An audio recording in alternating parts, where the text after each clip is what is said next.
Let us still remain standing, ladies and gentlemen. You know our country is a prayerful one. And in order to have a very successful outing, may we ask that Almighty Allah intercede on our behalf. And we're going to recite the second stanza of our national anthem as our opening prayer. And you all recite after me. O God of creation, direct our noble cause, guide our leaders right, help our youth to know in love and honesty to grow, and live in just and great lofty heights attain.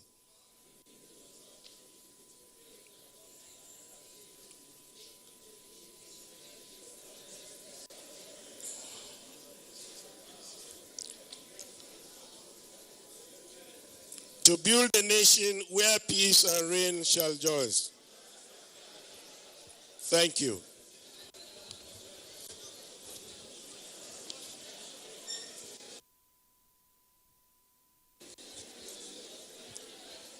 The Honorable Minister of Humanitarian Affairs and Disaster Management and Social Development,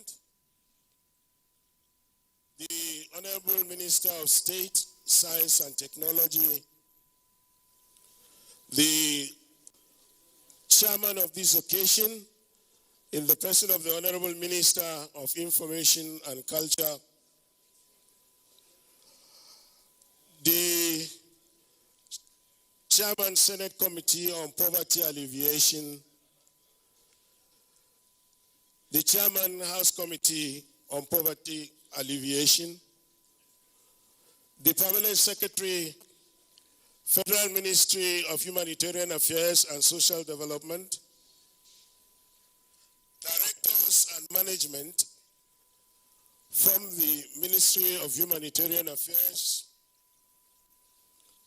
Chairman of Boards and Parastatals under the Ministry of Humanitarian Affairs, Directors and Management and staff from the Ministry, a very good morning to every one of us. The occasion this morning is a press briefing by the Honorable Minister of Honorable Minister of Humanitarian Affairs,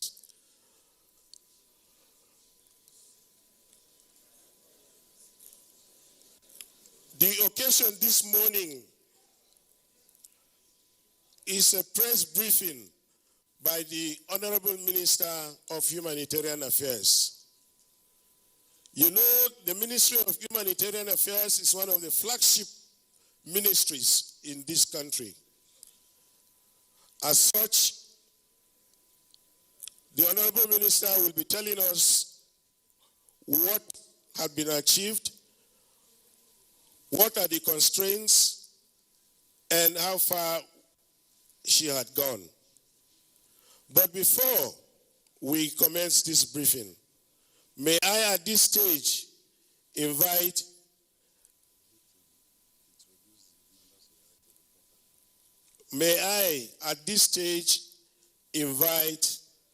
the Permanent Secretary of the Ministry to please come forward and welcome every one of us. Pamsek, sir.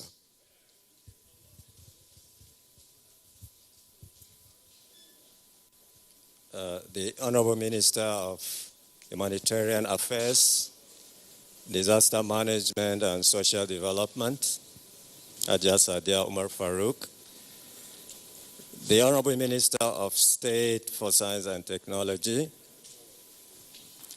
our very distinguished and honorable Chairman of the Committees of the National Assembly, distinguished Senator Lawal Gumau, the Senate Committee Chairman on Poverty Alleviation and Social Investment Programs, the Honorable Chairman of the Committee on Internally Displaced Persons and Refugees of the House of Representatives, heads of agencies here present, head of agency NEMA, Northeast Development Commission, National Commission for Persons with Disabilities, most distinguished ladies and gentlemen of the press. I'm not going to do a very lengthy welcome address because we've already taken time, but suffice it to say we are very glad to have you here to listen to the Honorable Minister discuss the mandate of the ministry and what we have done in the last 1 year. I believe some of the documents have been circulated, and I'm not going to take too much time so that the Honorable Minister will have the time to brief you and explain all that we have done in the last couple of months. So I wish you very, very happy listening. Meanwhile, I'll please kindly invite the DG NEMA to the high table. DG NEMA, please, can you come up to the high table? The Executive Secretary, National Commission for Persons with Disabilities, can you please come to the high table?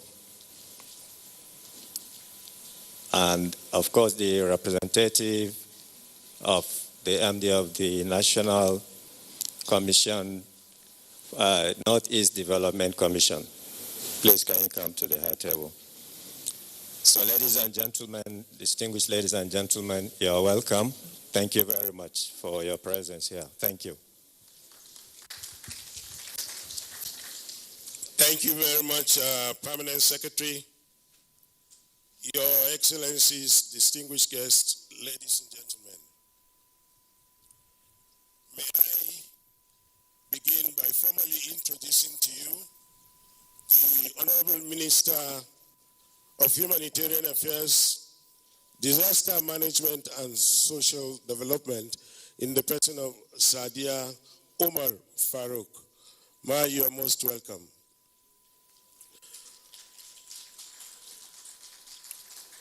We also have the Senate Committee Chairman on Poverty Alleviation and Social Investment Programs in the person of Senator Lawan Gumau. Senator, you're most welcome. We have amongst us also, ladies and gentlemen, the Chairman House Committee on Internally Displaced Persons and Refugees, Honorable Mohammed Jega. Sir, you are most welcome. Your Excellencies, distinguished guests, ladies and gentlemen, we have amongst us this morning the Honorable Chairman and the Honorable Minister of State of Science and Technology. Sir, you're most welcome. Your Excellencies, distinguished guests, ladies and gentlemen, as we continue the briefing, we'll begin to introduce to you one after the other. So in order not to take too much of your time, may I, at this juncture, invite the Honorable Minister of Humanitarian Affairs, Disaster Management and Social Development, in the person of Sadia Omar Farouk, to do her presentation. But ladies and gentlemen, before she comes on board to do the presentation, who is this Hajia Sadia Omar Farouk? Sadia Omar Farouk is a lady of substance. She was born in Zumi, local government area of Zamfara State.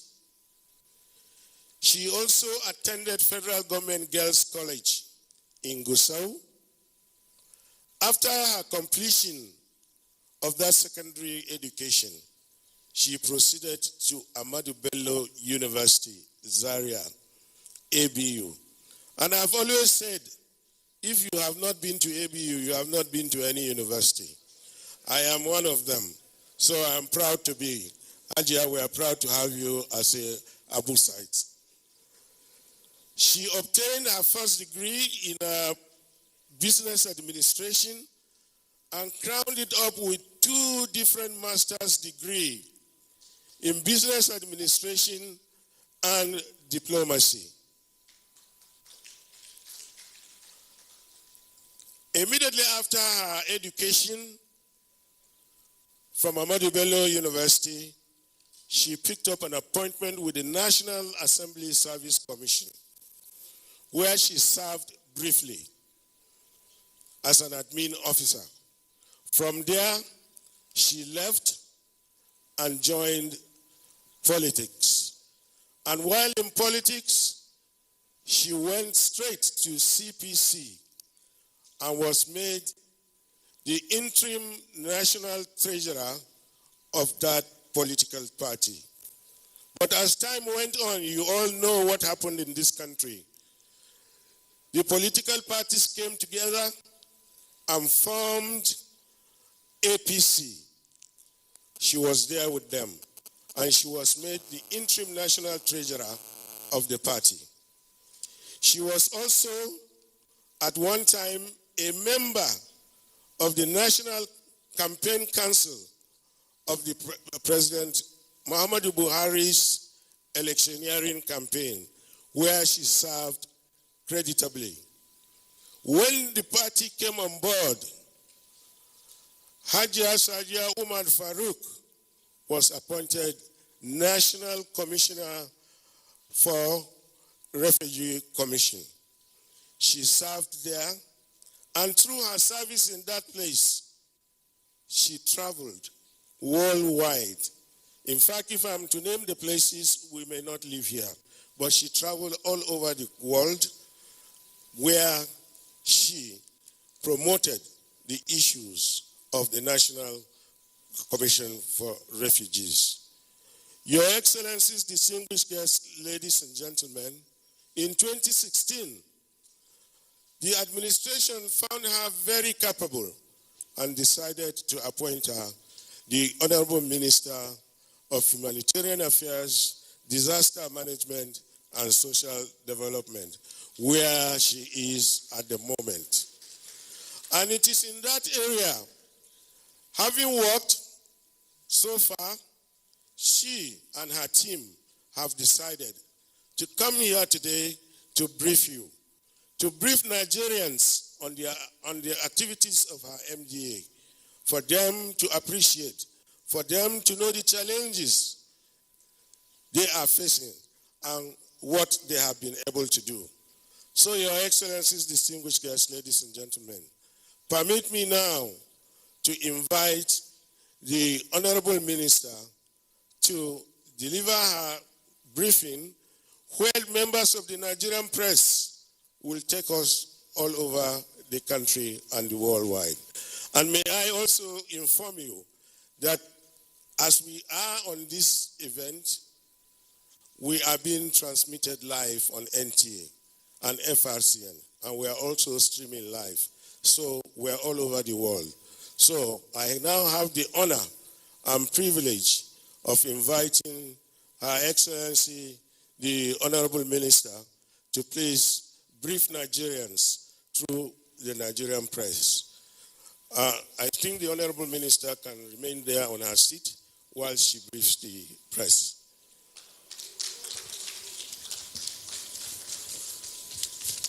I'm aware that her face will be blocked by all these things.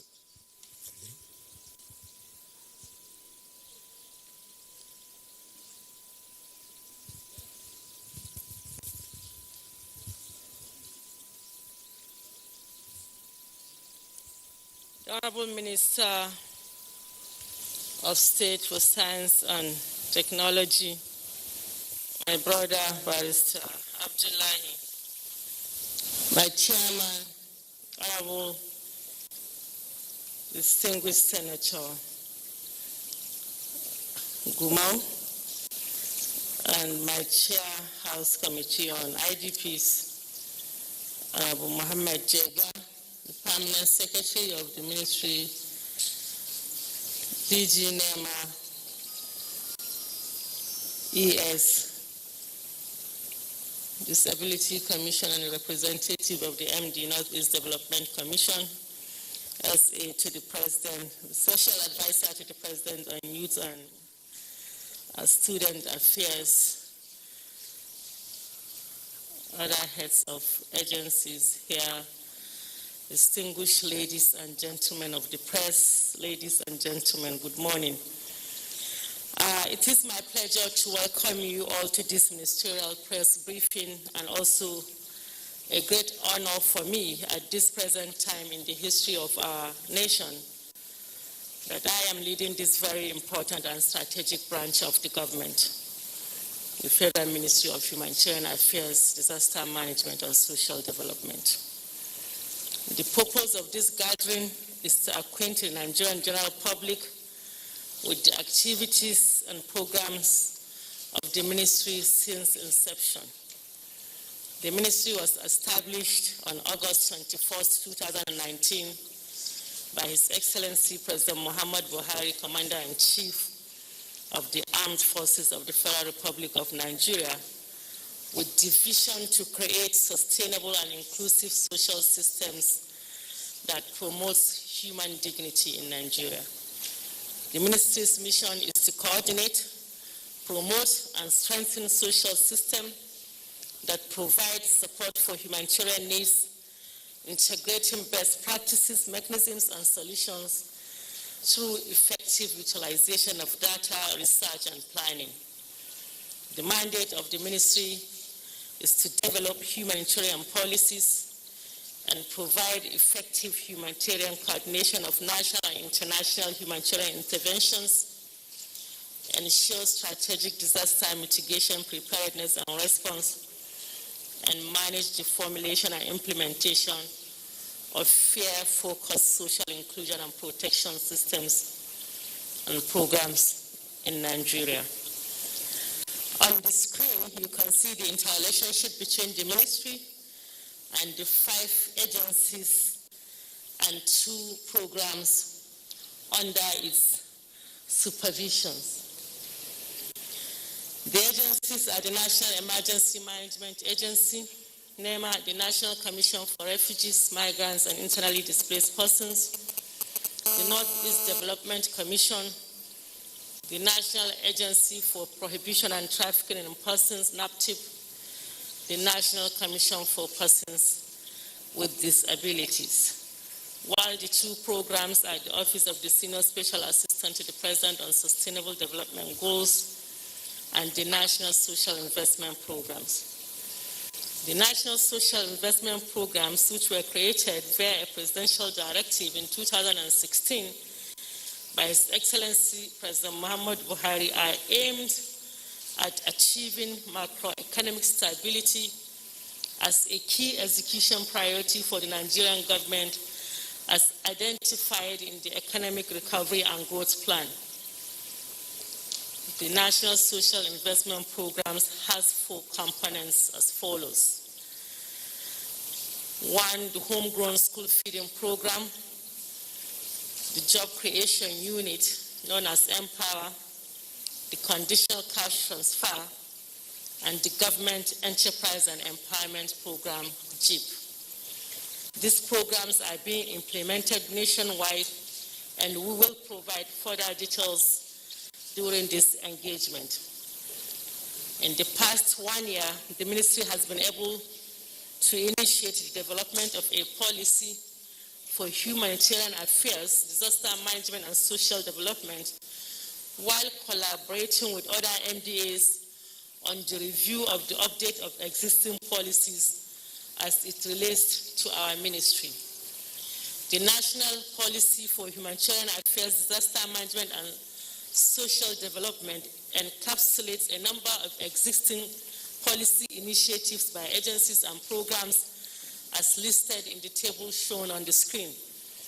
The National Social Protection Policy being reviewed in collaboration with the Ministry of Finance, Budget and National Planning and other stakeholders. This is a critical component of an overarching holistic national policy on humanitarian affairs, disaster management, and social development. Other policy initiatives are shown on the screen. The ministry has also developed the Civil Security Cooperation, CSEC, in humanitarian interventions to effectively tackle issues of access, coordination, and communication between humanitarian actors and the security sector towards the seamless delivery of humanitarian action to the vulnerable. Since its adoption, the structures within the CSEC framework have tackled and resolved critical humanitarian issues, assessed and prioritized options for access to the humanitarian community, and provided an ecosystem for stakeholders to collaboratively develop policies for the coordination of humanitarian action in Nigeria. The ministry works extensively with international organizations in the areas of peace, security, and humanitarian activities, and is currently putting in place structures that will ensure a humanitarian development peace nexus approach in mitigating vulnerabilities. We have had ongoing engagements with UN agencies, country representatives of various international organizations, and several non-governmental organizations. We are working with International Organization for Migration, IOM, and United Nations High Commissioner for Refugees, UNHCR, in the repatriation of Nigerians from Niger, Cameroon, and Chad. We had the support of the World Food Programme in designing and implementing the modified National Homegrown School Feeding Program during the COVID-19 lockdown. We are working with UN OCHA on a number of humanitarian coordination activities in the Northeast. Furthermore, the ministry handles activities related to disaster management in Nigeria and coordination of policies and programs for effective national response to disasters. Such activities are in the levels of policy formulation, implementation, and coordination of disaster management in Nigeria. Since the creation of the ministry, we have been on ground all over the country, initiating timely response to disasters as a coordinated approach with all agencies and programs working together under the leadership of the ministry. We are also in close collaboration with other MDAs to ensure the actualization of the ministry's mandate. The ministry is actively developing relationships with MDAs in line with its mandate that border on health, education, and social security. The ministry is working with the Ministries of Labor and Employment, Finance, Budget, and National Planning, Agriculture and Rural Development, Youth and Sports Development, Science and Technology, Women Affairs, and all state governments.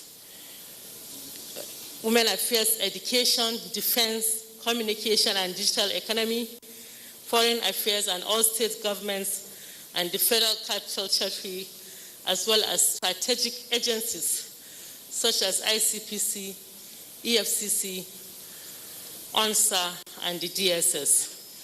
These partnerships are geared towards providing support for poor and vulnerable citizens through the different programs and projects of the ministry.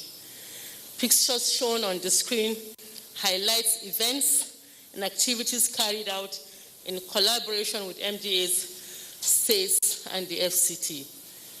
Ladies and gentlemen, you may know natural and man-made environmental disasters like the recent flood happening nationwide has led to issues of displacement and distorted development in several parts of the country, in addition to insurgency and banditry. The effects of the lockdown imposed as a result of the COVID-19 global pandemic is still being felt till this day. There's no better time that validates reasoning behind the creation of the ministry, as now as we speak. Federal Ministry of Humanitarian Affairs, Disaster Management and Social Development has, at these times of emergencies and national need, relentlessly led efforts in the implementation of a series of coordinated interventions targeted specifically to ease the burden of vulnerable socio-economic segments of the country before and during the COVID lockdown. And the agencies and programs under the ministry, we have one, the National Emergency Management Agency, as mentioned earlier, as its mandate states, has been at the forefront in coordinating federal response to emergency preparedness, mitigation, response, and recovery in the country. During national emergencies, NEMA plays a critical role in coordinating resources towards efficient and effective emergency response management. Several active responses to disasters have been carried out since August 2019. And some of these include provision of relief materials and support in one, Anambra Ochanja Market tanker explosion in October 2019, Adamawa flood victims in October 2019, Borno GSM village fire outbreak victims in November 2019, Borno Auno Boko Haram victims attack in February 2020, fire outbreak in Ngala, Borno, February 2020, Lagos market fire outbreak victims March 2020, Lagos pipeline explosion March 2020, Borno Muna IDP camp fire outbreak victims May 2020, and Delta Asaba Obiogonongo market fire outbreak in June 2020. In addition to the disaster responses mentioned, NEMA was also instrumental in coordinating stakeholders towards efficient and effective national and local level response to COVID-19 pandemic in security, logistics, and mass care functional area as the lead agency. It has also facilitated movement of assorted grains from various silos to 24 states, including Lagos, Ogun, Kano, FCT, and other states as palliatives released by Mr. President. It has also provided emergency agricultural intervention in 14 flood-impacted states of Adamawa, Anambra, Bayelsa, Benue, Delta, Edo, Jigawa, Kebbi, Kogi, Kwara, Niger, Rivers, Sokoto, and Taraba states. It has also provided relief assistance to persons affected by a flood in Guri, Duse, Birinunkuru, and Kirikasama local government areas of Jigawa state. And most recently, an assessment was carried out on flood windstorm disaster in Rivers, Imo, Edo, Delta, Bayelsa, Kebbi, Jigawa, Niger, Kwara, Kogi, Anambra, Adamawa, Benue, Abia, Borno, Zamfara, Sokoto, Yobe, Kano, Kaduna, Gombe, Bauchi, Lagos, Enugu, Nasarawa, Bauchi states, and the Federal Capital Territory. My colleagues and I were also at the Nnamdi Azikiwe International Airport to inspect the arrangement and facilities put in place for early detection of COVID-19 on arrival of passengers into the country. On the screen is a list of palliatives received from the Nigerian Customs Services, the National Strategic Grain Reserve, and some well-meaning organizations in the private sector.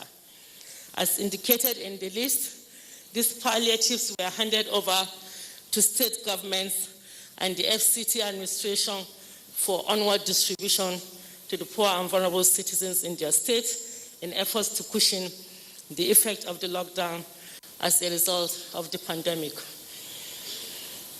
Ladies and gentlemen, we also visited states to distribute fertilizers under the Emergency Agricultural Intervention Program to farmers affected by the 2018 flood. Furthermore, NEMA is leading a coordinated effort of the Rapid Response Team on COVID-19. They are mobilizing an efficient and effective national and local response in security, logistics, and the mass care functional area of the Presidential Task Force on COVID-19. The agency has also facilitated the movement of assorted grains to many states of the Federation and other states as palliatives for distribution to vulnerable persons affected by the pandemic. The next agency is the National Commission for Refugees, Migrants, and Internally Displaced Persons, which has the mandate to safeguard the interests and treatment of internally displaced persons, refugees, and asylum seekers, as well as coordinate migration. Interventions have been carried out by the Commission, and this includes the sensitization and messaging on COVID-19 in IDP camps, distribution of relief materials, food and non-food items to IDPs and refugees in Katsina, Kano, Benue, Kogi, Bauchi, Niger, Cross River, Akwa Ibom, and Zamfara states. Furthermore, the Commission has carried out skills acquisition and training of IDPs on mass production of face masks for their use in IDP camps across the country. The National Agency for Prohibition of Trafficking in Persons. This agency has the mandate to enforce and administer the prohibition, prevention, detection, prosecution, and punishment of trafficking in persons and related matters. Various sensitization exercises and outreach activities carried out during the COVID-19 pandemic by NAPTIP include advocacy and sensitization campaigns in shelters throughout the country, sharing palliatives to shelters through the help of partners, awareness campaign on social media, arresting and prosecuting traffickers and perpetrators of sexual and gender-based violence, rescuing victims and rehabilitation at the NAPTIP shelters, offering them psychosocial support, medical, as well as empowerment. Webinar meetings and seminars on sexual and gender-based violence. NAPTIP also officers and counselors were on standby at the Eagle Square for deployment for enforcement by Rapid Response Team on COVID-19 during the lockdown. It has also evacuated 60 Nigerians stranded in Lebanon. However, there were still many Nigerians in Lebanon, Oman, UAE, and Saudi Arabia awaiting evacuation as at the time of the COVID-19 lockdown. The next agency is the Northeast Development Commission. This commission receives and manages funds from allocation of a federation account and international donors for the settlement, rehabilitation, and reconstruction of roads, houses, schools, hospitals, and business premises of victims of insurgency, as well as tackling menace of poverty, literacy, level ecological programs, and any other related environmental or developmental challenges in the Northeast region. Distinguished guests, ladies and gentlemen, on the screen are pictures that show the critical role that NEDC plays in uplifting the livelihood of people in the Northeast. They have stepped up to provide timely assistance to the vulnerable during the COVID-19 pandemic. And some of these interventions include implementation of a medical outreach program in Maiduguri, Borno State, provided PPEs and equipment to facilities and tertiary health institutions in the northeastern states. Just provided food and non-food items to people of the region, completed the rapid response intervention project mapping, provided equipment and inputs for agricultural revitalization.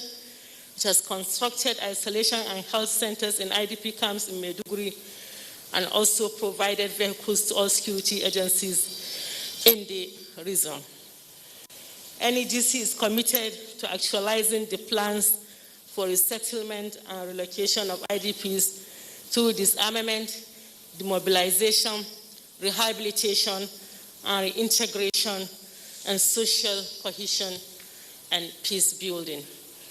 The photographs on the screen shows progress on the construction of the first 1,000 homes out of the 10,000 houses special intervention by Mr. President for IDPs in Borno State. The National Commission for Persons with Disability. On 17 January 2019, His Excellency President Muhammad Buhari assented to the Discrimination Against Persons with Disability Prohibition Act 2018 and on assumption of office, I made its implementation a priority. Hence, on 17th August 2020, Mr. President approved the appointment of the management team, and the governing board was also able to fulfill our commitment in ensuring the smooth takeoff of the National Commission for Persons with Disability. To guarantee sustainable funding, the Commission has been included in the 2021 National Budget currently under consideration by the National Assembly. The National Commission for Persons with Disabilities is charged specifically with the responsibility of ensuring the inclusion and welfare of persons with special needs as enshrined in the Discrimination Against Persons with Disability Prohibition Act 2018. My hope is that the Commission, through its mandate, will ensure that the education, healthcare, and other socio-economic rights of the persons with special needs are protected. As a ministry, we shall continue to support and ensure maximum inclusion of persons with special needs to our programs, and thus call on other stakeholders to embrace disability inclusion through the Commission for a Better Nigeria for all citizens. The Sustainable Development Goals. The Sustainable Development Goals are a call for action by all countries, poor, rich, and middle income, to promote prosperity while protecting the planet. They recognize that ending poverty must go hand in hand with strategies that build economic growth and address a range of social needs, including education, health, social protection, and job opportunities, while tackling climate change and environmental protection. The mandate gives focus, strategic direction, and momentum to the national commitment of the SDGs through 1, strategic direction, planning and coordination; 2, representation, advocacy, and partnership development; 3, resource mobilization and management; and 4, monitoring, evaluation, documentation, and reporting. Here are some key achievements from the Office of the Senior Special Assistant to the President on SDGs. 1 is development and dissemination of MDGs endpoint report in preparation for MDGs to SDGs transition. 2 is development of country transition strategy for phased SDG implementation. 3 is preparation of data mapping and SDGs baseline report to provide benchmark for monitoring progress of SDG implementation. 3 is integration of SDGs into National Development Plan. 5 is presentation of voluntary national review at UN high-level political forum to accelerate implementation of the SDGs. 6 is domestication of Nigeria Integrated Sustainable Development Goals simulation model for SDGs-based planning in September 2019. Presentation of the first voluntary national review on sustainable development to the UN high-level political forum, which commenced in July 2017, was concluded in July 2020. Finally, successful conduct of the second VNR on sustainable development and presentation to the UN high-level political forum in July 2020. In all these activities the ministry has embarked on, it has made social inclusion its top priority by including the forgotten and ungoverned parts of our societies, the rural poor, people with special needs, the elderly, orphan children and women, particularly widows, IDPs, unaccompanied minors, stateless persons, trafficked victims, out-of-school children, and vulnerable youth in the society. The National Social Investment Programs has touched the lives of millions of Nigerians since its creation in 2016.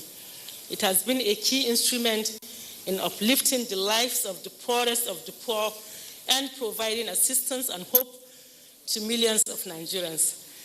Before I discuss these 4 NCIP programs in more detail, let me once again restate them. As the National Homegrown School Feeding Program, the Job Creation Unit, Empower, the National Conditional Cash Transfer, and Government Enterprise Empowerment Program. The National Homegrown School Feeding Program. This program has the objectives to 1, improve the enrollment of primary school children in Nigeria and address the poor nutrition and health of many children arising from poverty, which have affected the learning outcomes of the children. And 2, it is also aimed at stimulating local agricultural production and boosting the income of farmers by creating a viable and ready market through the school feeding program. This contributes to building the local economy. It also provides livelihood and income to local schools, and as a result of these engagements, it has created an economic value chain in the communities. During the COVID-19 lockdown, the ministry worked in collaboration with Nigerian Governors Forum and adopted a take-home ration model for distribution of food to households of school children enrolled in the National Homegrown School Feeding Program. This was piloted in FCT, Ogun, and Lagos State. The rationale behind this was to distribute food rations to the parents or guardians of the children already enrolled in the program to ensure the children do not lose out on the nutritious foods being provided as a result of schools closure due to pandemic. The ministry worked in partnership with the United Nations Agency World Program, WFP, ICPC, and DSS during the program implementation in FCT Lagos and Ogun State as pilot schemes. Another program under the NCIP is the Job Creation Unit, known as the Empower. This program was created to help young Nigerians acquire and develop lifelong skills to become active players in the domestic and global markets.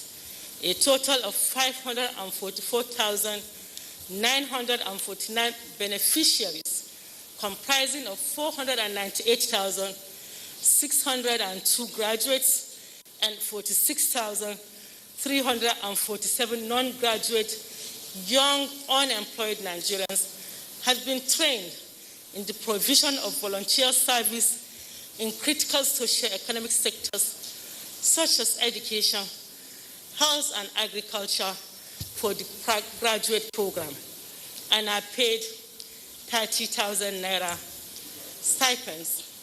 While for the non-graduate program, the beneficiaries receive extensive training to help develop and expand their respective skill sets to foster innovation that may be transformed into marketable products. These non-graduate beneficiaries are paid 10,000 naira as monthly stipend for a 2-year period, respectively. After the 2-year period, facts and reports show that some of the beneficiaries of Batch A and B of the program have established businesses in their communities with no fewer than 109,823 beneficiaries of the Empower program who have identified themselves as business owners. Current enrollment status of the beneficiaries for Empower Batch C closed in July 2020, and we have received over 5 million applications since the portal opened. The application process will be concluded as soon as possible to provide additional Nigerian youth access to the program. At this juncture, I want to officially announce that the Central Bank of Nigeria, in collaboration with the ministry, has developed a portal to enable the exited Empower beneficiaries to log on and apply for the various economic empowerment and entrepreneurship options provided by the central bank, such as the ACMIS loan and the Anchor Borrowers Program. Interested Empower exited beneficiaries should go onto the portal for more information. The website portal is nexit-fmhds.cbn.ng as displayed on the screen. The third NC program is the National Cash Transfer Program. This program provides targeted monthly cash transfers of 5,000 naira to poor and vulnerable households with the aim of reducing absolute poverty and promoting prosperity. The images you see on the screen present nationwide activities of the Conditional Cash Transfer Program. During the COVID-19 pandemic, we had 748,684 beneficiaries that received their 20,000 naira 2 months in advance stipend as directed by Mr. President. As a result of this program, 28,817 savings groups have been created out of the beneficiaries of the Conditional Cash Transfer Program. And these groups give loans to their members in efforts for them to venture into businesses that will help lift them out of poverty. This savings is in the tune of almost 1.8 billion naira. The fourth NC program, Government Enterprise and Empowerment Program, GEEP, is aimed at providing access to financial services, loans to traders, market women, artisans, micro, small, and medium enterprises, as well as enterprising youth, farmers, and agricultural workers. This is achieved through 3 vehicles, namely trader money, market money, and farmer money. This next slide shows activities of the Government Enterprise and Empowerment Program. During the lockdown, we came up with some interventions as a response mechanism to help ease the plight of small-scale business people across Nigeria. A 3-month moratorium was directed by Mr. President for all GEEP loans, and we implemented this directive accordingly by suspending loan repayments of about 1.8 million beneficiaries of the program for a period of 3 months. The accompanying picture shows our engagement with some traders in Lagos State during the COVID-19 disbursement activities. Expansion of the National Social Investment Programs. In the ministry's efforts, we have explored all opportunities to actively collaborate with government MDAs and development partners to create employment and opportunities for Nigerian vulnerable youth. The National Social Investment Programs initiated in 2016 by His Excellency President Muhammad Buhari under the leadership of His Excellency the Vice President, with programs like the Empower, GEEP, and Youth Empowerment and Social Support Operation YESO, have Nigerian vulnerable youth enrolled into startups and job placements. In a bid to realize Mr. President's commitment to lift 100 million Nigerians out of poverty in the next 10 years, the ministry places significant emphasis on vulnerable youth empowerment by strategically ascertaining youth engagement as a foundational objective in implementing the following strategies. 1 is to double the scope of the National Social Investment Programs. Mr. President has graciously approved the expansion of all NC programs, and these include increase of Empower beneficiaries from 500,000 to 1 million, increase in GEEP beneficiaries by 1 million, an increase of beneficiaries of homegrown school feeding program by 5 million, and this is to accommodate the alternate by 5 million, and this is to accommodate the alternate school program that the ministry is working on in collaboration with the Ministry of Education. To strengthen strategic collaborations and partnership with MDS and private sector. Here we continue to work with relevant partners at the national, state, and international levels to support the initiatives. We to resettle, rehabilitate, and integrate IDPs, mitigation and prevention of disasters, intensify the implementation of the strategic pillars of the ministry. In championing social inclusion, deliberate efforts were made to capture vulnerable youth and groups, which included women, people with special needs, in the expansion of the National Social Register by 1 million households. Also in the economic sustainability plan, we have over 1 million urban poor now in the National Social Register. As of June 2020, 4.41% of the total number of individuals captured in the National Social Register are recognized as persons with special needs. This comes to a total of 685,090 persons with special needs in the National Social Register. About 3.7 million households comprising of more than 15.5 million individuals have been captured on the National Social Register. Of that number, over 2.8 million of the households, which comprises of 13.5 million individuals, are eligible for the conditional cash transfer. These numbers are spread across the 36 states of the Federation and the FCT. The numbers are further broken down to 7.6 million males and 7.9 million females, as shown on the screen. In line with Mr. President's directive to expand the National Social Register, we have developed a strategy for targeting the urban poor.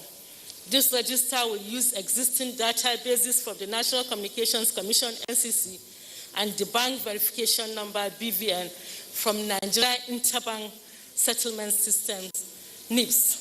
Here we are collaborating with the Central Bank of Nigeria and the Ministry of Communications and Digital Economy. We have completed the development of the templates, data collection applications, and other logistics for the smooth take-up of the program to accommodate the urban and peri-urban poor. With the support of the World Bank, we have finalized the urban political wars poverty maps for self-registration of potential beneficiaries through SMS and or USSD. The poverty maps estimates poor and vulnerable persons up to 2.4 kilometer radius of each political ward in the country, and pilot self-enrollment of the urban poor through SMS will be set. Our intention is that as soon as we test and validate the data and collection, we validate the data collection through this means, scale-up will be countrywide simultaneously. As we register, we'll also start paying immediately. A process of evaluation framework is being developed to ensure that we are taking advantage of the structures we are establishing through this means to eventually build a shock-responsive social protection strategy for the country. Distinguished ladies and gentlemen, the preceding pages shows efforts by the ministry to ensure we deploy an evidence-based approach to all our activities.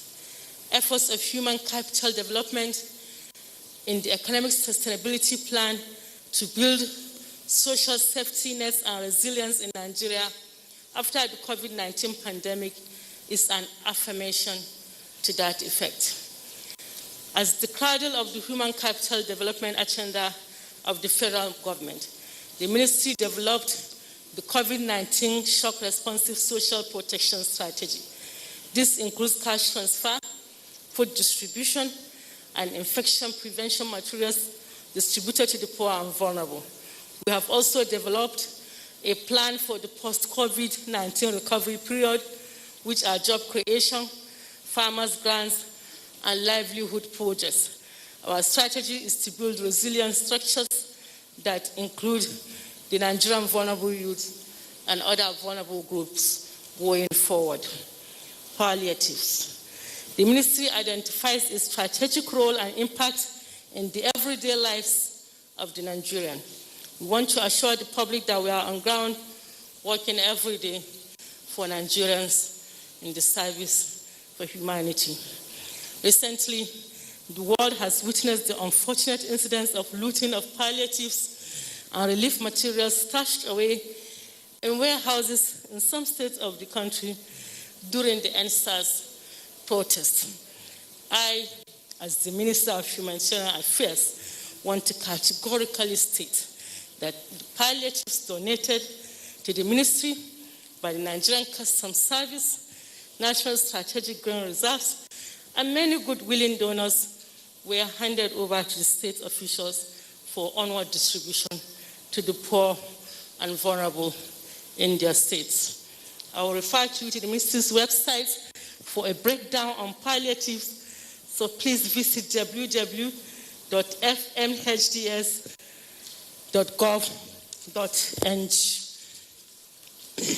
In conclusion, I want to emphatically state that the collaboration and collective efforts by all our agencies have cushioned the effects of the lockdown in the country, particularly in the already vulnerable sections of Nigeria from our own part. I would also like to recognize that the media are friends of the ministry, and it is our collective responsibility to work hand in hand to get the correct information across to the public.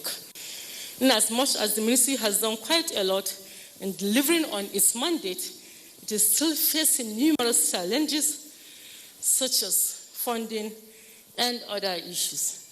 Nevertheless, it is my duty to make sure that these challenges do not impede our efforts to build a sustainable social protection apparatus that will protect our most vulnerable citizens and restore hope to the hopeless. I therefore reiterate the commitment of actualizing our effort of promoting human dignity.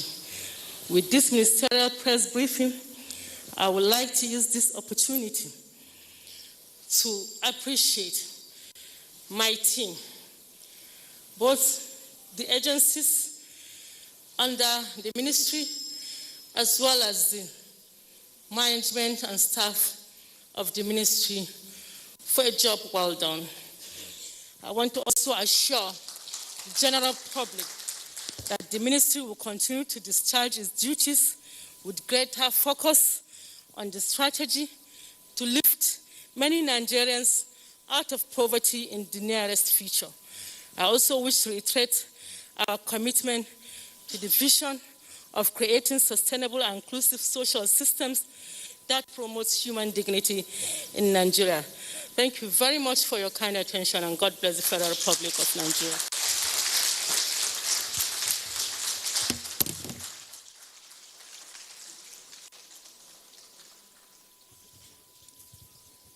Your Excellencies, distinguished guests, ladies and gentlemen, we've all heard it.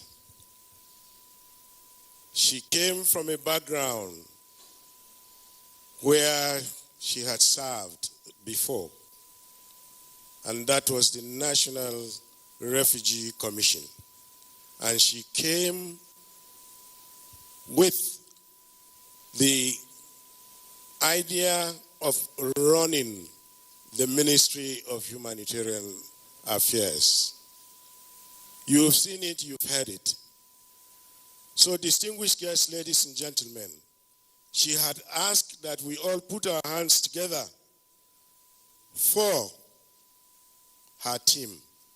I think we need to all get up and give her a very big round of applause together with members of her team who are staying here.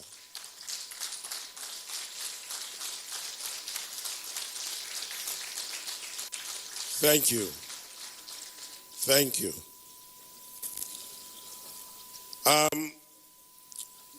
Your Excellencies, distinguished guests, ladies and gentlemen, you know we have the people who normally will give us allocation. In order to perfect whatever we are doing, we cannot just invite them to this hall and for them to sit down quietly and be watching or hear the minister say what she has done. At this stage, you permit me, Honorable Minister and distinguished guests, ladies and gentlemen, to invite the Honorable Minister of Science and Technology, who is here to support his sister, for him to please come forward and give us a goodwill message. Honorable Minister, Science and Tech. Thank you.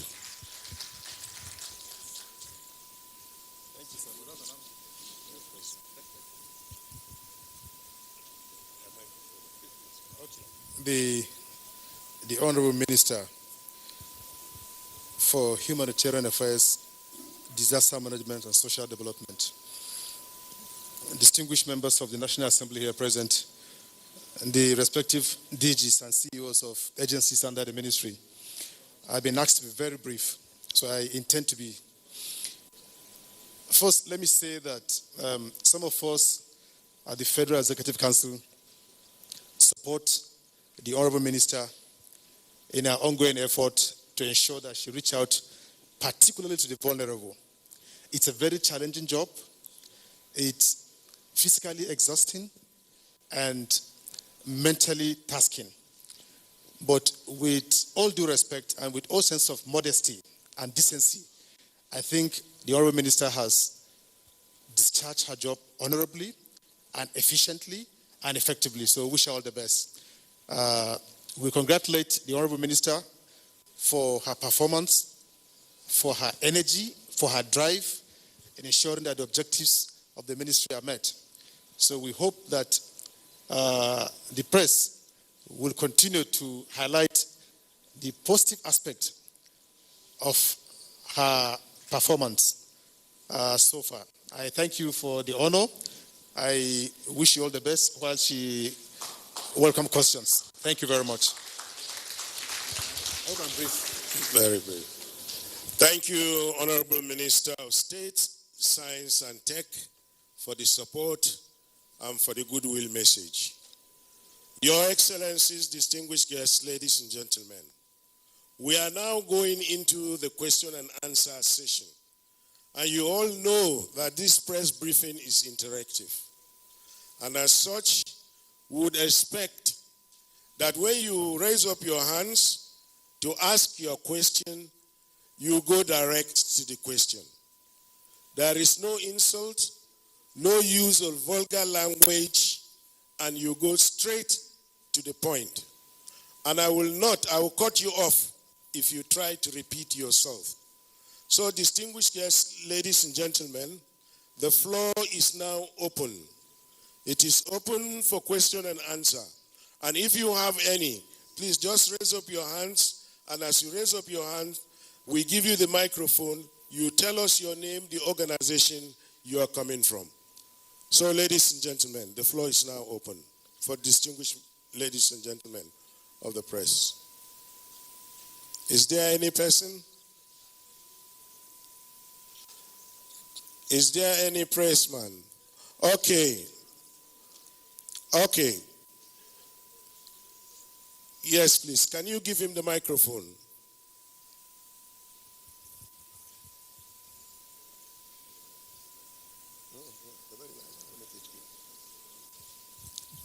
Do you have the microphone, please?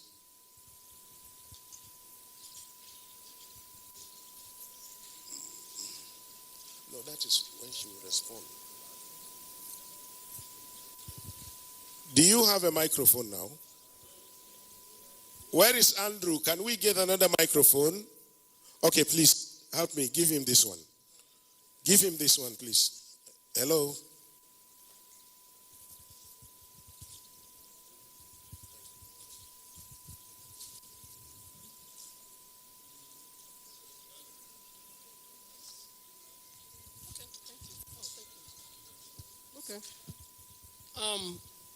Good day, ladies and gentlemen. All protocols duly observed. Honorable Minister, the Honorable Minister of State really explained everything, for me. The job is so tasky and then mentally tasked and so challenging. But, women are multitasking, so I believe you're doing it very well as much as you can. My question is that, number one, do we have an effective monitoring and evaluation system? For example, when you give the governors, the states, their palliatives, is there any means by which you can monitor the distribution so that the beneficiaries, the end users, get them? Because this will really, avoid a lot of confusion and then problems along the way. Then secondly is that, do we have, CSO's involvement in all these jobs? Because I don't really envy you, my honorable minister. It's a very challenging job, and then, it's a new minister as well. So I will advise that you engage, CSOs, so that the job will be made a little bit easier. Then, do you have the states? Do we have the humanitarian affairs ministry, in any of the states at all? Since it's just coming up newly, because it will also help, to monitor and then some of the activities from the federal to the state. If you have a state office or officer that will really look into whatever that's being done at the federal level. Then another one is that the Empower, it came on board before you were appointed as the Honorable Minister for Humanitarian Affairs. I'm really interested in the Empower project or program. How is it being monitored? People are just giving money. Do we have, effective monitoring of what those monies were really used for?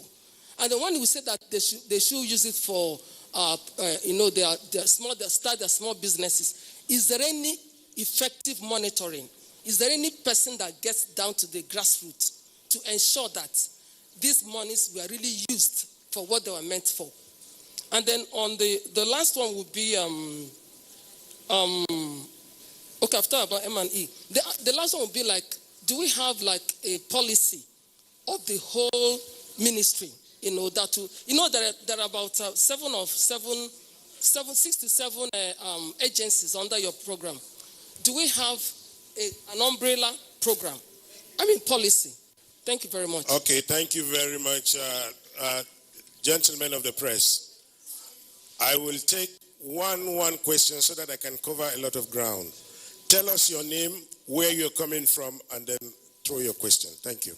Yeah, good morning, ladies and gentlemen. I'm Comrade Sam Aki, the National Coordinator of Niger Delta Assets. My question goes directly to the Honorable Minister. What are the strategies put in place by the ministry to ensure that the palliatives are given directly to the beneficiaries instead of handing them over to the state governors? Because just of recent NSAS protests, where people go to the stores and loot at all those seats, have vindicated the ministry. So we believe a strategy should be put in place so that this system can be given directly to the beneficiaries. Thank you very much. Thank you. Any other one? Yes, there's somebody right in front of me here. Yes, Honorable Minister. My name is Imadamu from the National Star newspapers. He had just mentioned what I wanted to say, but there was something he also failed to mention. The ministry had realized that state governors did not really release these palliatives to the people. That is, the desired goals and objectives for those palliatives were not met. Has the ministry just exonerated itself and left it there? What is the ministry doing? Are they making moves through to the state governments to really ensure these palliatives are not just after confirming it's with them, they should reach the desired goals of the people, or they're just quiet? Thank you. Thank you very much. There is somebody by my left-hand side. Sorry. I'll get back to you, please. A very lovely afternoon to you, Honorable Minister, and all protocol duly observed. So many people have said it that, my name is Zainab Khalil. I work with the Federal Radio Corporation of Nigeria here, the headquarters. And I produce a program called Street Children. And like the program, the name suggests, is just about street children. Issues that affect street children and ways of offering solutions. When you stood up, you said a whole lot that your ministry does, and it's worthy of commendation. But then when you look at it, this group of individuals, the street children, Nigeria is a signatory to the United Nations Convention on the Rights of the Child. And when we signed that treaty, we agreed that we're going to protect and safeguard the lives of children. Now, when you talk about children, people believe it's just about the Ministry of Women Affairs. Your ministry is about the livelihood of every Nigeria. And when you talk about social intervention, it has to do with street children. The recent EndSARS protest, where people came out and we referred to them as hoodlums. We give them names, yet we feel we are the victims. Meanwhile, these children are the victims, to be honest, because when you look at it, we have really failed them. The society has failed them. My question to you is, when you look at Article 6 of the Convention on the Rights of the Child, it talks about every child has a right to life, survival, and development. We talk about discrimination. It's there also in the United Nations Convention on the Rights of the Child. It's there in our Constitution. It's there in the Child's Rights Act. What is your ministry doing to address the issue of street children? When you talk about intervention, when you talk about helping, when you talk about the vulnerable people, because we've gone around, we see that, yes, that child who is orphaned, the child in the IDP camp, consistently, they have people who come around and support them. You talked about the physically challenged people. There's a commission for them. There's a commission for IDPs. Please, what about the street child? Is there any way you want to come and maybe a framework, a policy whereby you can also bring them and also address their plight, because they have lots of plight? How do you work with state governors to see that we address the issues of street children? Thank you very much. Okay, thank you. Please go straight to the question so that others would have opportunity. Honorable Minister, mine is just a plea. Yes, my name is Abubakar Atiku Musa. I worked with Youth Employment and Social Support Operation YESO, which just closed September. The ministry where this project was implemented is humanitarian, and I thought my thinking is that the ministry would have really got a better credit on this program if the minister will wade into a stalemate that now we are facing with respect to one of the components, one of the intervention, that there's huge amount of money sitting meant for people, 24,000 youths that we have trained. It's a very huge amount of money for starter packs, and we're still awaiting approval for this money to be disbursed to these people who are now agitating and disturbing us. Thank you, ma'am. Thank you. Such matters, I believe you can always write to the ministry directly. Any other one? Yes. Any other one? Yeah. Okay. This is the last one for now. Go ahead. Marines Nigeria Limited. I'm a private sector operator.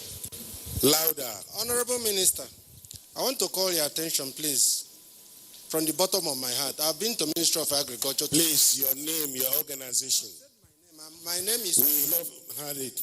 Come again. My name is Okoye Arinze. I'm from Marines Nigeria Limited. I'm a private sector operator, but with great interest in the vulnerable people. Please, I've been to Ministry of Agriculture several to canvass this position. It is important for us to feed the internally displaced people, because one of the major challenges they have is nutrition. Let us reduce feeding them with Indomie. We must learn to feed them with corn meal, something like corn meal. We should call food producing companies like Liver Brothers and the rest of them to give us high nutrient food, because they are displaced from their regular homes. We don't feed them with, we should reduce what you call this Indomie food. Feed them with what you call corn meal. It's a high, I was born before the war, and during the war as an infant, my father took me to what you call that is a home where you feed people who are malnutrited. So, hold on. So let us take corn mixed with milk to feed them. Even 1 meal a day could do a lot of magic on those population. That's one. Two, we should urgently, and it's a categorical imperative for us to quickly go to harmonizing, poverty alleviation, poverty reduction agencies in Nigeria, so that we should be able to coordinate better. There are multiplicity of agencies in the poverty alleviation agencies in Nigeria. Please, because the more we have these agencies, the more it creates problem for government to, manage these agencies. It is very urgent. It's a categorical imperative for us to quickly do that. A serious reduction of poverty alleviation agencies, we can bring them to even one. Let us scrap all these agencies for better coordination and management. I feel pained when I look at this agency. By now, we should have been able to give them better life. Please, the Ministry of, I thank so much the initiators who created this Ministry of Humanitarian Affairs. Before now, we never had them. We are interested in building high-profile hotels and all those things that do not impact on the socially displaced. Before we even talk of, the crisis in... Okay, thank you very much. We've Please had let us quickly do that. And then bring sociologists to also help to midwife and mainstream these programs. Thank you. Because they are trained. Sociologists, philosophers, and so on. Bring them in the Ministry of Humanitarian Affairs to help. Thank you very much. Your Excellencies, distinguished guests, ladies and gentlemen, we will now revert to the Honorable Minister, who will answer your questions and the advice you also have. She has her permanent secretary by her side. She has her directors here. Wherever she wants anyone to intervene or to give you clearance as to the issues you raise, she will do so. Honorable Minister, the floor is yours.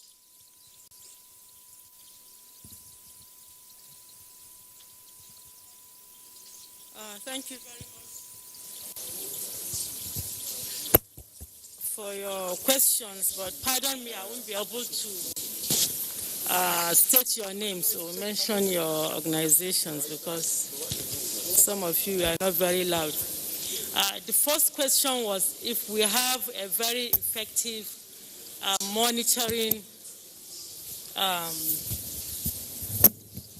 instrument in place to see how we monitor the state governments, especially on the issue of the palliatives. Well, the issue of these palliatives is as a really result of the COVID-19 pandemic. It's something that we've never witnessed, so we have lessons to learn from there.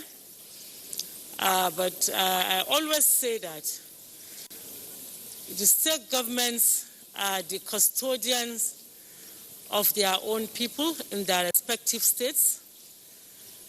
They know better than us the poor and the vulnerable in their states. They have their data, and we hope to improve on what we did going forward to make sure that we are part and parcel of whatever goes on in the state as regards to the distribution of any palliatives going forward. One of our key priority areas in the ministry is the issue of having an effective monitoring and evaluation mechanism in place. And we are working assiduously on that. We hope that once the framework is fully developed, we will not have issues of monitoring some of our interventions in the state. The other issue is on the engagement of the CSOs. Yes, we have CSOs that we are working with, NGOs that we are working with, especially on the social investment programs. We have quite a number of them before and even during the lockdown, the pandemic period. So we are working with CSOs. And then the other issues on whether we have this ministry in the states. As a federal government, we have not yet established state offices, but it's in the pipeline. It's in our 2020 budget that we're going to have state offices in the states, and we are working on it. But it is also the prerogative of the state governments to decide which structure they put in place. For NEMA, we have state SEMAs that we're working with. And even for the social investment programs, we have focal persons in all the states that are being appointed by the state governors. And they have offices in these states. So I think this is the structure we have now, but going forward, we are going to establish state offices and zonal offices as well for the ministry. On the other question is on Empower. How is it monitored? Well, not only the Empower, the social investment programs, they have what we call independent monitors in all the states of the Federation, plus the FCT. In almost every local government, we have independent monitors that monitor these programs, and they report back to us on quarterly basis. We also have the schools, especially for where these Empower graduates teach. We get a report from the school authorities, whether these people report to work or not. The cooks are also being monitored, but we are strengthening that structure to be more robust, more effective, and more efficient. But we have independent monitors, we have external monitors, we have internal monitors, all that are monitoring these programs across the states. The other question is on policy. Yes, in my press briefing, I mentioned that we have developed a humanitarian affairs, disaster management and social development policy in the ministry. We are in the final stage before we take it to the cabinet, to the Federal Executive of Cabinet for approval.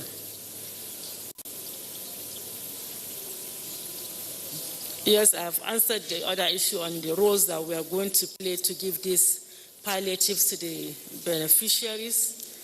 We're enhancing our strategies to have more participation with the state governments in the distribution of these palliatives. The other question from, I think, National Star newspapers also, what is the ministry doing to ensure palliatives are given, is the same issue. We're working on it. The ones that we give directly, we have done that. For instance, the ones that we take to the orphanages, we take directly. The ones that we give the aged, we gave them directly. Persons with special needs, we did that directly. But for the ones that we gave to the states, and don't forget that there was also a directive by His Excellency Mr. President that we should hand over to the state governments during this COVID lockdown for onward distribution to the poor and the vulnerable. So it was a presidential directive which we had to comply with. But with the issues that came afterwards, I think we have to really re-strategize and see how we have an effective response. Zainab Khalil from FRC, and you spoke on the street children. Yes, this is something that we take very seriously in the ministry, and we are working with the Ministry of Women Affairs and Ministry of Education to ensure that the Child Rights Act is fully effected. And also we're working on the alternate school program, which I mentioned earlier, to take these children off the street to see how we can put them in a kind of formal education, to give them the social protection that we're talking about, because every child has a right to education and to his development. So we're working on it. In fact, the memo is before Mr. President. We are just waiting for his approval to kickstart that process of the alternate school program. It could be taking them back to school, or for those that have gone beyond school age, we teach them skills on how they can, be better citizens and be able to fend for themselves and contribute to the economy of the country. The other question is, the last question. Please remind me. I think Arise lies on the issue of feeding IDPs with Indomie. As a government, we do not feed IDPs with Indomie. We do not. What we provide to IDPs through NEMA, there are different categories of IDPs in this country. We have official and non-official IDPs, I'm sorry to say. For those official IDPs, we find them in the Northeast, especially in Borno State. That's why we have IDP camps. And these camps, we feed them on monthly basis. We feed them with rice, beans, maize, and other condiments. This is what we feed our IDPs with. But that is not to say that donors who come forward to support, we cannot tell them what to give us. If they give us IDPs to share, Indomie to share to IDPs, we do that. But as a government, we do not feed them with Indomie. We do not. So this is what I can say on this, and I think having rice, beans, maize, and other condiments should serve as a balanced, really, diet for any home, not only for IDPs. Thank you very much. Thank you. Thank you, Honorable Minister. Thank you for those answers. I will just ask, if you do have any question, please let us know. If you do not have any question, we would close for now. Is there any question from any gentleman of the press? No? No? So, Your Excellencies, distinguished guests, ladies and gentlemen, we want to thank you for this opportunity. We want to thank you for the briefing. But officially, I would want to invite the Director, Humanitarian Affairs in the Ministry of Humanitarian Affairs, in the person of Ali Grema, to please come forward and give us the vote of thanks. Director Ali.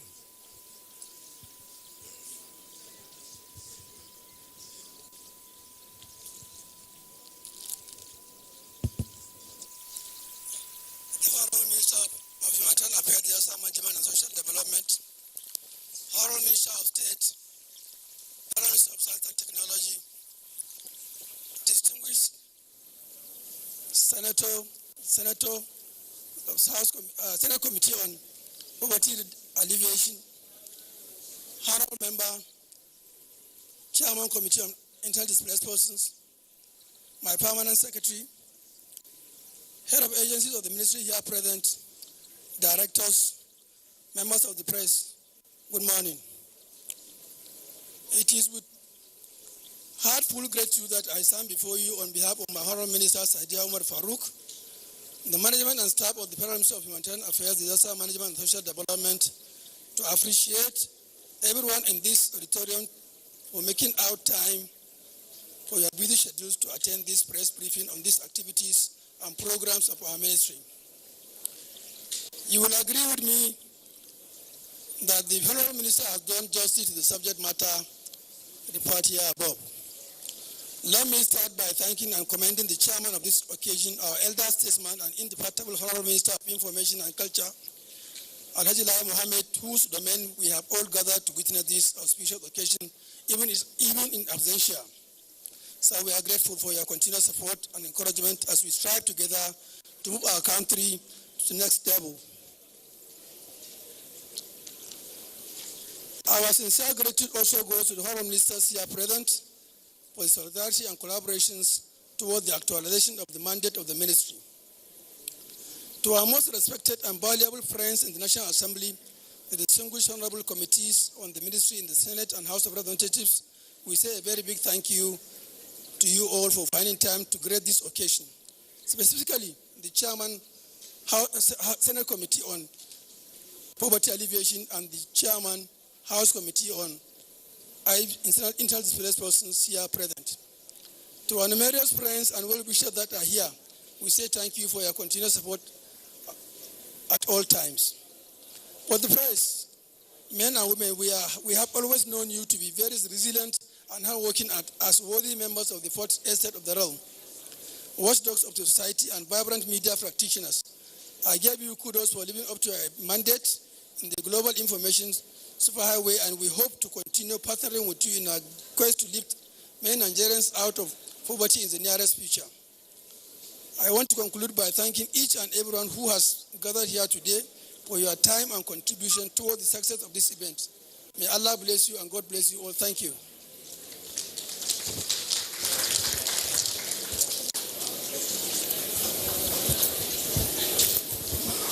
We thank the Director, Humanitarian Affairs Department, Mr.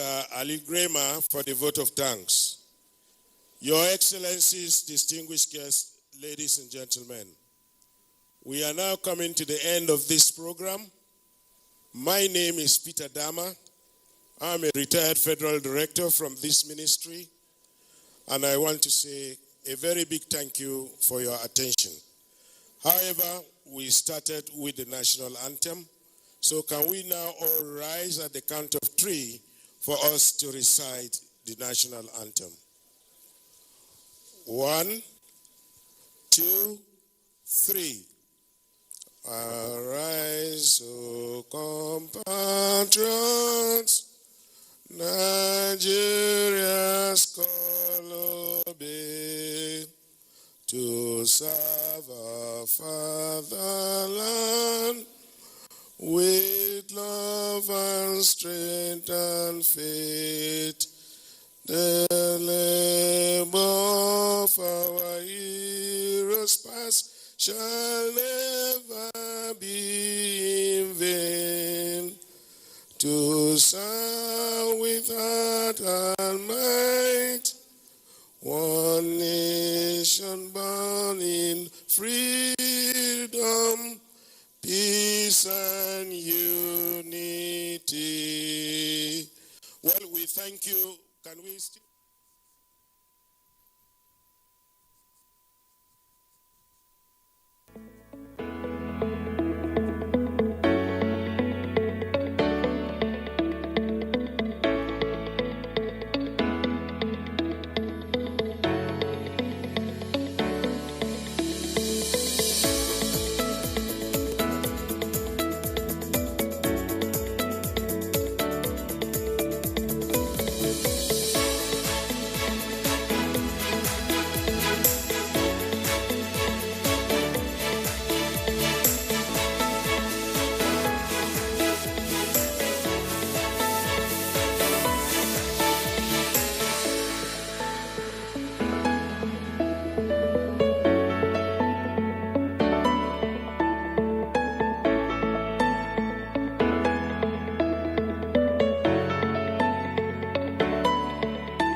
You can follow us on all our social media platforms: Facebook at NTA Network News, Instagram at NTA Network, Twitter at NTA News Now, YouTube at NTA News Online.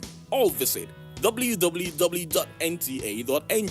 For live streaming, visit www.nta.ng/live.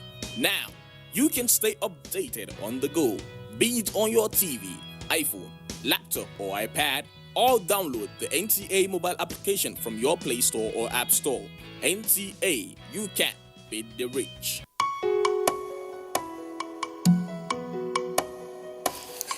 fashion industry, which is today a multi-trillion-dollar business in the world, is understood as part of a cultural and social history. Nigeria has won, and it has evolved with time, projecting a particular trend at a time, which usually is widely accepted at a time, but only to be rejected after a while. This is called in or out of vogue. While the British packed their bags to leave after our independence, most of the common things we shared with them remained. The language, religion, culture, and very interestingly, fashion. Designers of this era targeted the expensive clothes to suit the urban lifestyle. One of such hits for the ladies was the miniskirts and gowns. It was a fashion sensation of a time, designed from really bright colors. For the men, fashion saw an uncommon change. Colors were introduced into the men's fashion. Slim-fitted trousers and print shirts were the order of the day. Lapels took wild dimension, so also did their trousers. The shoes at the time were platform, and of course, the stiletto 3 inches heels for the ladies. Mrs. Shade Thomas Fan was the first woman to own a boutique in Nigeria in the 60s, having just returned from overseas studies. She had a hard time trying to convince Nigerians to wear anything other than European fabric. Most people picked their clothes from catalogs abroad. Mrs. Fan, however, embarked on building an identity for Nigerians by inventing and creating many innovative styles using traditional African fabrics. Her effort kick-started what today is known as the Nigerian fashion industry. She told me I was such a loser, and that's why she was gonna break up with me. Everybody, can you imagine that? Imagine that. She has to go. Imagine that. Can you imagine that? By the 1970s, the African fabric were gradually being accepted. Notable fabric then were the ashoke, akwete, velvet, and the adire tie and dye. These were used to create lovely fashion styles of a time. The trending style, especially for Southwest ladies, were the iro and buba. These later evolved to our today's oleku. It was mostly worn by married women or older ladies, while the young girls remained with the gown, though this time it had come down a bit to below the knee.